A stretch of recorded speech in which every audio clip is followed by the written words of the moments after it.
आज हम चर्चा करने वाले हैं देश के सबसे बड़ी छूट पर। जी हाँ, जिसको हमारे देश के प्रधानमंत्री जी बार बार कहते हैं कि ये फ्री ना दिया जाए, फ्री की स्कीम बंद कर दी जाए। मुफ्त में देने से देश की आर्थिक व्यवस्था पर बोझ पड़ रहा। ऐसा कई बार आपने सुना होगा। ऐसा कई बार देश के प्रधानमंत्री नरेंद्र मोदी जी ने मंचों के माध्यम से कहा है कि फ्री की चीज़ें देश को देना बंद कर देना चाहिए। विपक्ष पर हमेशा उन्होंने हमला बोला है। लेकिन हम आपको बता दें कि अगले साल 2023 में 9 राज्यों के विधानसभा के चुनाव हैं और साथ में 2024 का भी चुनाव आ रहा है। इन चुनावों को देखते हुए पुनः फिर देश के प्रधानमंत्री नरेंद्र मोदी जी ने एक बहुत बड़ी योजना को बढ़ा दिया गया है। नमस्कार, मैं हूं मुकेश कोरी, आप देख रहे हैं कोली न्यूज। जी हां, हम यहां बात कर रहे हैं राष्ट्रीय खाद्य सुरक्षा अधिनियम के तहत देश के प्रधानमंत्री नरेंद्र मोदी जी ने देश के अंदर रह रहे गरीब लोगों को मुफ्त में राशन देने की घोषणा कर दी है और उसकी अवधि को 31 दिसंबर 2023 तक बढ़ा दिया है।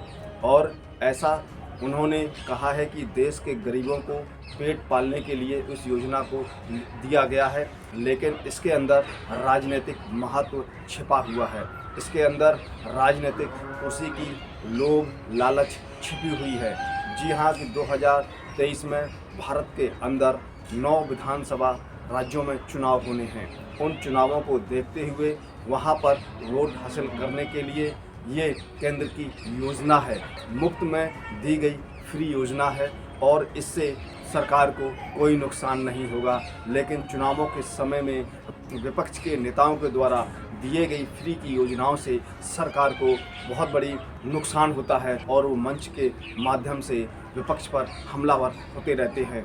लेकिन यहाँ पर जिस तरह से पुनः इस योजना को आगे बढ़ाया गया है और कहा गया है कि देश के अंदर 81.35 करोड़ लोगों का मुफ्त में पेट भरा जाएगा, उनको राशन दिया जाएगा। तो हम ज़्यादा देर ना करते हुए आपको खबर सुनाते हैं जो दैनिक जागरण में प्रकाशित हुई थी। उस खबर को आप सुनिए। सरकार ने उपभोक्ताओं को नए साल का नायाब उपहार देने का निर्णय किया है। ऐतिहासिक फैसले में सरकार ने सभी उपभोक्ताओं को मुफ्त अनाज देने का निर्णय लिया है। सरकार के इस फैसले से देश के 81.35 करोड़ लोगों को सीधा लाभ मिलेगा। राष्ट्रीय सुरक्षा अधिनियम NFSA के तहत राशन प्रणाली में सस्ती दरों पर उपभोक्ताओं को बांटे जाने वाले अनाज के लिए अब कार्ड धारकों को कोई भुगतान नहीं करना होगा। प्रधानमंत्री नरेंद्र मोदी की अध्यक्षता में गुरुवार को हुई आर्थिक मामलों की मंत्रिमंडलीय समिति की बैठक में यह फैसला लिया गया। यह सुविधा 31 दिसंबर 2023 तक दी जाएगी। सरकार के इस निर्णय से खजाने पर 2 लाख करोड़ रुपए का भारी बोझ आएगा, जिससे सरकार ने मंजूर कर लिया है। कैबिनेट के फैसले की जानकारी केंद्रीय खाद्य व उपभोक्ता मामलों के मंत्री पीयूष गोयल ने पत्रकारों को दी। माना जा रहा है कि यह फैसला जहां गरीबों के लिए बड़ी राहत लेकर आएगा, वहीं इसका राजनीतिक महत्व भी देखा जा रहा है, खास तौर पर जबकि अगले साल 9 राज्यों में विधानसभा चुनाव हैं और 2024 की शुरुआत में लोकसभा चुनाव। राष्ट्रीय खाद्य सुरक्षा अधिनियम के तहत देश की 2/3 आबादी यानी 31.35 करोड़ लोगों को अति रियायती दरों पर अनाज उपलब्ध कराया जाता है। इसके तहत राशन कार्ड धारक उपभोक्ताओं को सस्ती दर की राशन दुकानों से 3 रुपये प्रति किलो की दर से चावल, 2 रुपये प्रति किलो की दर से गेहूं और 1 रुपये प्रति किलो की दर से मोटा अनाज दिया जाता है। केंद्रीय मंत्रिमंडल के फैसले के बाद अब किसी उपभोक्ता से राशन प्रणाली के अनाज का कोई मूल्य नहीं लिया जाएगा।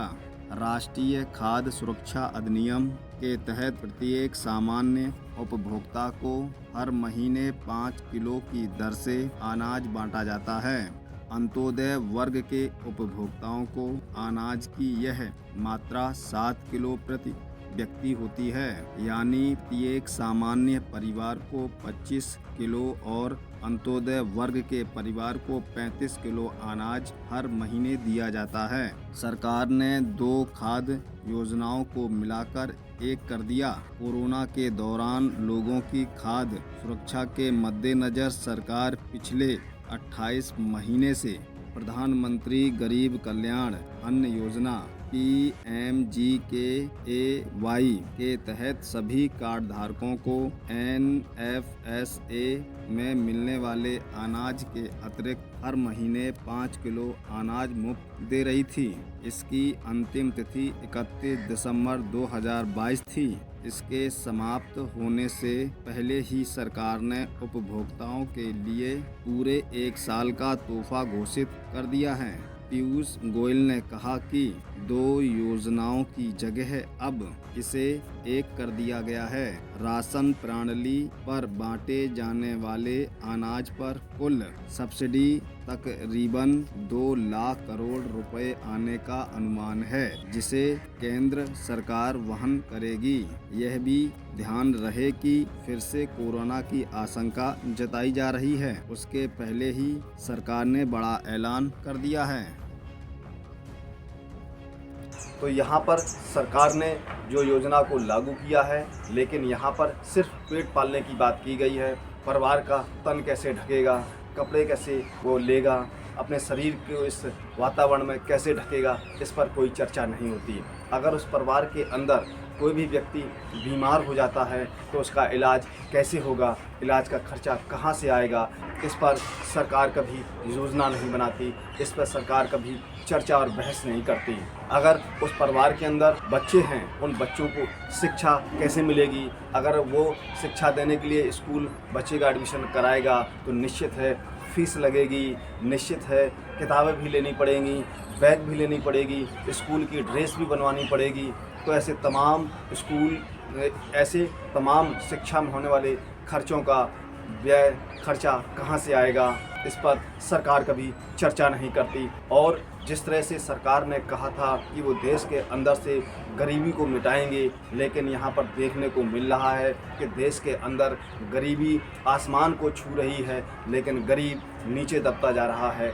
यहाँ गरीबों का पेट पालने के लिए सरकार ने जो राशन प्रणाली की राशन में जो छूट दी है, मुफ्त में जो राशन उपलब्ध करवाया है, अगर वो यहाँ पर प्रत्येक नागरिक को रोज़गार उपलब्ध करवा दे तो हम आने वाले समय में कार्य करने से अपना पेट भी पाल लेगा, अपने परिवार का खर्चा भी निकाल लेगा, तन को ढकने के लिए कपड़े भी खरीद लेगा, बच्चों को पढ़ाने के लिए अच्छे स्कूलों में शिक्षा भी दिलवाएगा और स्वास्थ्य सेवाओं से संबंधित अपना स्वास्थ्य भी अच्छा रख सकेगा। इस योजना के तहत सरकार पर कम से कम 2 लाख करोड़ रुपए का अतिरिक्त बोझ पड़ेगा। ये सरकार ने स्वयं स्वीकारा है।